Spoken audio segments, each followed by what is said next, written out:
I think you should all know I am going to be AFK for a few days towards the end of this month. Not much internet here. Sure hope I don't miss something. Miss something? Miss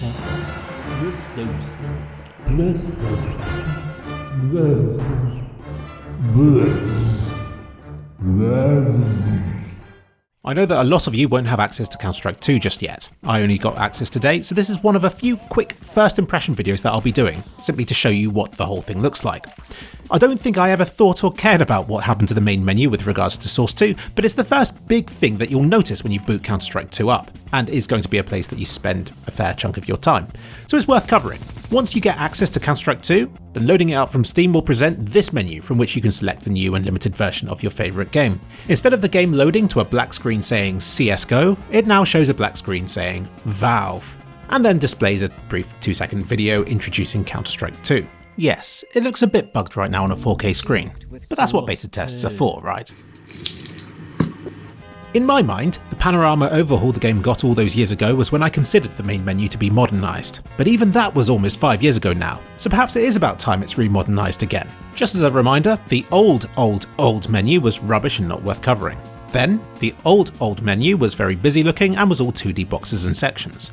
Then, Panorama tidied this up, hiding more stuff away and swapping the focus for this 3D character model on a 2D background.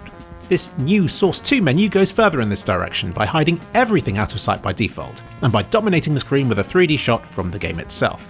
Any button you click on swaps this out for a full screen display of whatever it is you've just clicked on, maximising screen space, which I like. If you want to view the news, your whole screen gets news, and so on.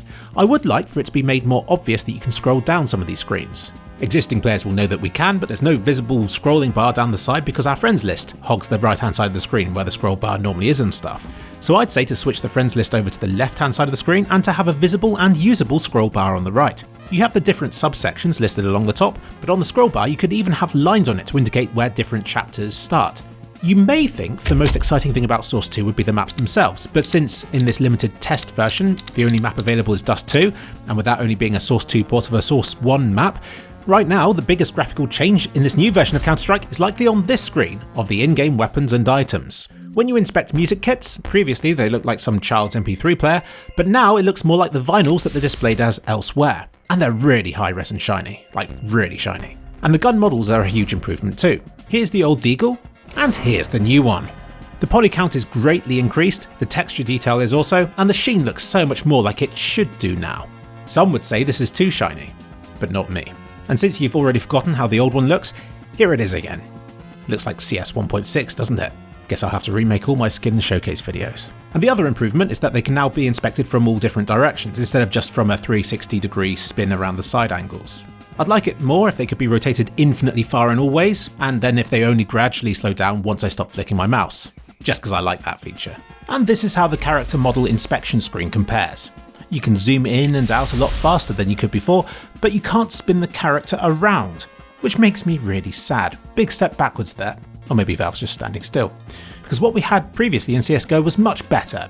For the most part, Counter-Strike 2's menus may look different, but they behave similarly to what we had in CSGO.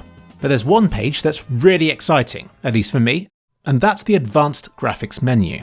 Because this is a Source 2 graphics menu. A lot of it you've seen before, but there are a few new features and changes. I absolutely love this preview area to show the differences the settings will make in real time. Every game should have something like this, it really helps. Just remember to change zoom to big pixels at the bottom because there's no point in using zoom, and this will show you how the pixels will really look.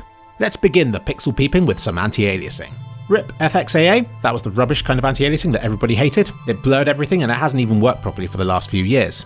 We instead get a new option called CMAA2, which I don't know much about, but it looks kind of like it's FXAA but cleverer. So expect lines to be blurrier when they should be blurrier, less blurry when they shouldn't be, and for some places to look even nicer than the slower MSAA options do.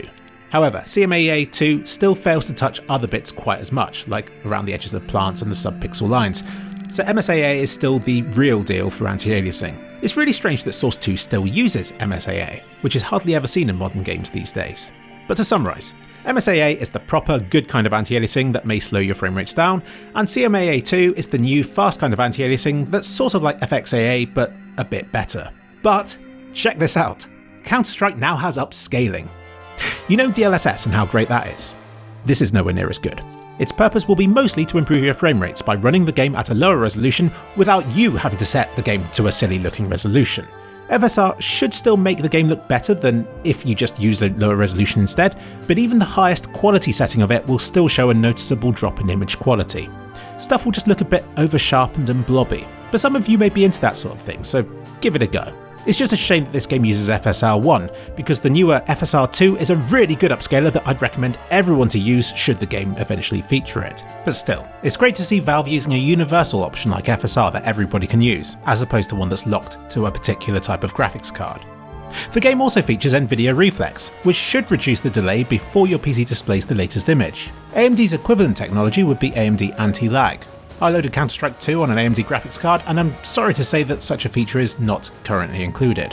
How much of an issue is this? It depends on your setup. You can see here in Nvidia's slide that even they demonstrate the difference it has on a lower end PC, where the graphics card is less powerful and where the screen is limited to 60Hz. The graph shows that faster graphics cards and higher monitor refresh rates also helps to minimise latency. But I guess no matter how powerful your PC is, if this option's there then you might as well enable it. And I strongly suspect that turning this option on is going to become a staple of all those how to optimise Counter-Strike 2 guides that will be coming out throughout this game's lifetime.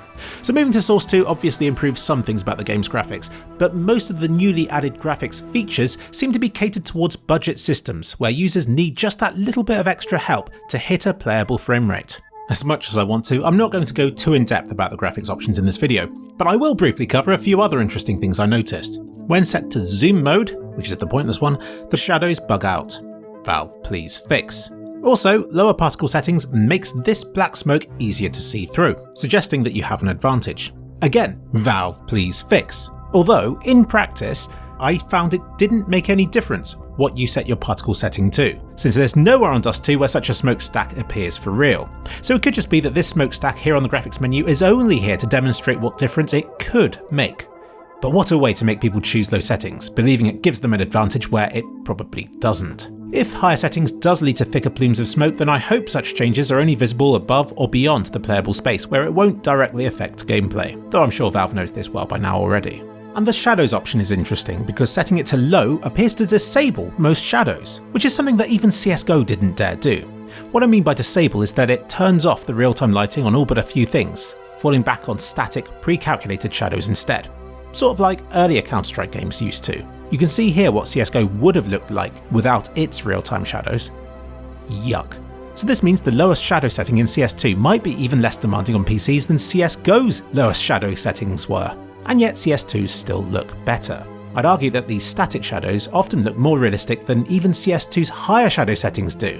And yet, even with all this extra detail, the Dust 2 map for CS2 is still smaller in size than it was in CSGO. It might not be a fair comparison, but I compared the map file sizes out of curiosity, and CSGO's version of Dust 2 is 318 megabytes, whereas the Source 2 version is just 265. Now, I can't be sure that all this is just lighting information, but I know already that Source 2's maps can be much better shrunk down in size, given their quality relative to Source 1 maps.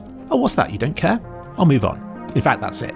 I guess you didn't want an in-depth analysis of menu screens, and instead wanted a video that was more of a general overview of Counter-Strike 2. But since I was too busy tripping over Vipers to post soon after the game's first announcement, I've decided to actually investigate the game in more depth before giving my thoughts on it. Crazy, I know. But right now, the feeling I'm getting from this new game is that it's the perfect sort of update for a player base that's bored of how things are, but that doesn't want it to change.